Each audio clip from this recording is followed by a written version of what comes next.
Hello guys, maglilinis tayo ng isda nito. Sap-sap to, di ba? Sap-sap na malaki. Sabawin ko, lagyan kong malunggay. Ano pala siya guys, no? Wala siyang tinae. Mayroon, pero konti lang. Malinis siya ng isda. Hindi katulad ng isang binili ko.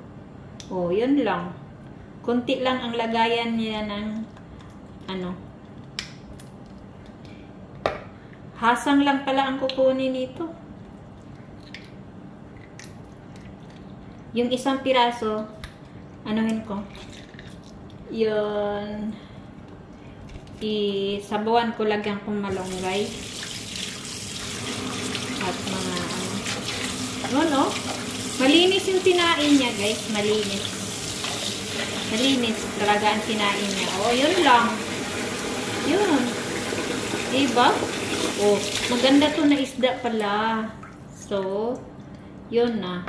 Ang bilis niya linisan. Hindi katulad ng sasa. Ang sabi nila sasa.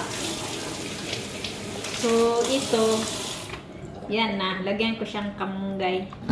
Ito na ang mga lamas ko guys. Para sa sabaw. Tapos, yung malunggay, pinakuluan ko siya muna. Tapos, ilagay ko dito. Kasi, hindi ako kakain ng talagang malunggay. Kasi, hindi na ako mahilisan. Alam nyo ba? Pag lumabas yan, idumi mo, malunggay pa rin. Kaya nga, yung style ko, sabaw lang. Yun, lagyan ko siya ng okra, kamatis, luya, sili. Yan, sili, luya, okra. Diba? Sibuyas. Oh, yun na. Saka ito na yung pinakuluan ko na ano.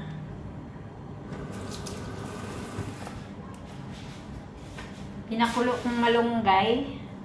So, ito na. Kulo na siya. Malunggay dito. Yan na. Isabaw ko na siya diyan.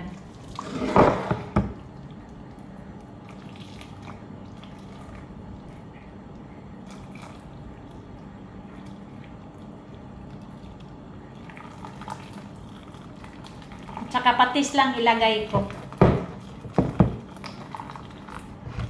Ayun na. Tingnan nyo guys. Nag-ano na siya. Diba? Oh. Yan. Tapos lagyan ng patis. Okay na. Bye-bye. 3 minutes na.